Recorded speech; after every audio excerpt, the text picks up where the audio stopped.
Italy সরকার 5 লক্ষ শ্রমিক নিবে আগামী 3 বছরে। তো এখানে বোঝার বিষয় আছে যে 2026 সাল, 27 সাল এবং 28 এই 3 বছরে মূলত এই 5 লক্ষ শ্রমিক নিবে।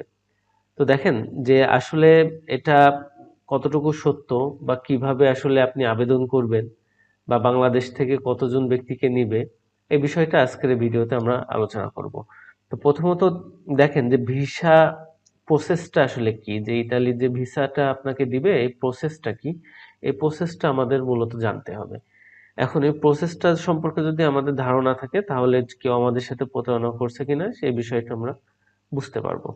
তো প্রথমত প্রসেস হচ্ছে যে যে ইতালির যে কোম্পানিটা হচ্ছে কর্মী দরকার, সেই কোম্পানি প্রথমত যেটা করবে যে তার রিকোয়ারমেন্ট অনুযায়ী আপনার নামে একটি ফাইল তৈরি করে সে